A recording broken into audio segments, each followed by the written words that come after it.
budaya anti korupsi.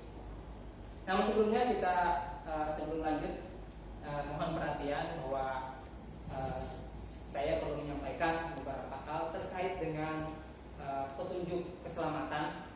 Kita ketahui bahwa beberapa waktu ini di beberapa wilayah negara kita seringkali terjadi bencana ya, terutama sekali bencana alam maupun bencana sosial. Oleh karenanya saya menyampaikan petunjuk mengenai keselamatan diri terkait dengan hal-hal di luar rencana yang mungkin terjadi, yaitu barangkali musibah ataupun bencana.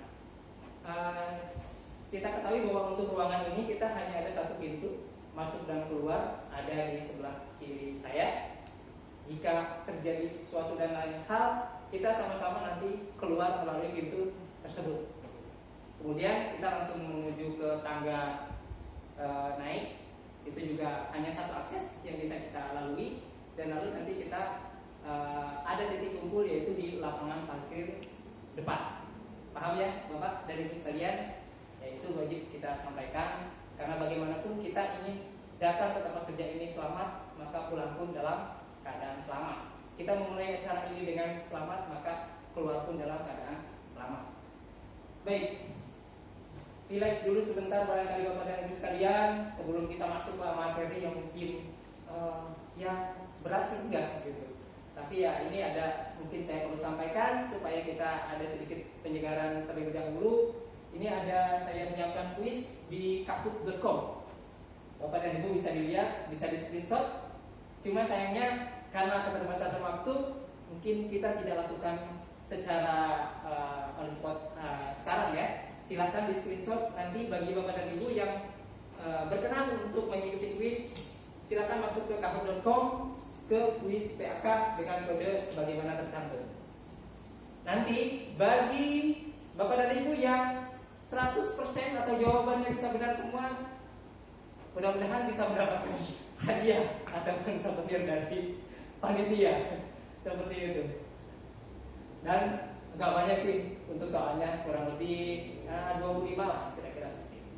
Baik ya, silakan di screenshot. Nanti mohon berkenan untuk bisa mengikuti kuis dimaksud. Baik, kita langsung saja ya Bapak dan Ibu untuk efektivitas waktu. Di sini saya akan bicara mengenai anti korupsi. Dan kita perlu tahu Bapak dan Ibu bahwa perkembangan korupsi di negara kita itu dari hari ke hari kita bisa mengikutinya di berbagai media maupun berita. Dan Bapak dan Ibu perlu diketahui bahwa pada tahun 2018 kita berada di urutan ke-38 untuk indeks persepsi korupsi dari seluruh negara-negara di dunia. Dan ini tentunya sebenarnya kita ada peningkatan IPK dengan tahun-tahun sebelumnya. Kita ketahui bahwa dengan adanya KPK, kita indeks persepsi korupsinya makin ke tahun itu ada perbaikan atau ada peningkatan. Namun demikian kita masih jauh tertinggal dengan negara-negara lainnya, baik itu di sesama Asia Tenggara maupun di dunia pada umumnya. Kita lihat di sini bahkan di Singapura menempati urutan ketiga.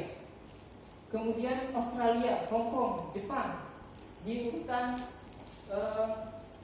13-14. Bahkan kita masih kalah tertinggal dengan Malaysia.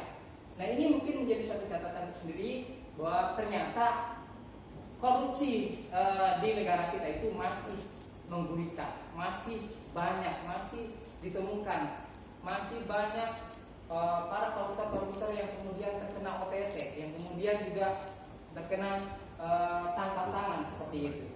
Ini mungkin yang cukup memprihatinkan dari apa yang kita temui di kondisi negara kita pada saat ini.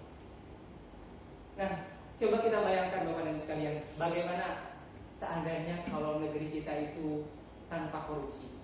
Bagaimana kalau negeri kita itu tidak ada lagi yang namanya koruptor? Kalau tadi kita IPK-nya di urutan 38, coba kita lihat bandingkan dengan negara-negara yang urutannya lebih bagus. Jepang, Australia, Malaysia, mereka akan bisa apa? Bisa sejahtera. Kalau kita lihat di sini, kalau kita tidak atau tanpa ada korupsi, maka semua ini tidak akan pernah terjadi. Jalan-jalan yang masih hancur, yang masih penuh dengan tanah liat seperti ini, yang mungkin masih kita jumpai terutama di bagian timur Indonesia. Atau pendidikan yang masih sangat memprihatinkan. Kita tidak ingin lagi melihat dunia pendidikan seperti ini, di mana mereka tidak lagi mempunyai kelas yang layak seperti itu. Atau rumah sakit, fasilitasnya yang perlu kita tingkatkan.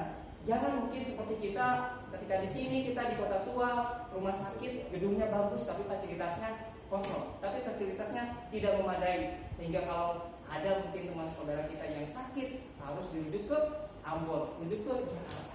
Nah, ini tidak akan terjadi, atau semua ini kita harapkan menjadi ideal adanya kalau kita sudah tidak ada atau sudah bisa menekan yang namanya korupsi. Dan tentunya juga pembangunan akan lebih bisa accelerated, akan bisa lebih meningkat. Kita di sini lihat kesejahteraan dengan ada banyak gedung-gedung pencakar langit, sebagaimana kita saksikan di negara-negara lain yang mungkin lebih sejahtera, yang mungkin lebih bersih birokrasinya dibandingkan dengan negara kita. Nah, inilah dampak daripada eksistensi korupsi, rekan-rekan sekalian. Apa? Mungkin kita secara umum akan mengatakan dengan adanya korupsi tentu akan merugikan keuangan negara. Berapa triliun keuangan negara mungkin yang dicuri, yang dirampok oleh para aktor intelektual, oleh para koruptor. Selain itu juga akan ada banyak dampak sosial, biaya untuk penanganan korupsi. Berapa yang biaya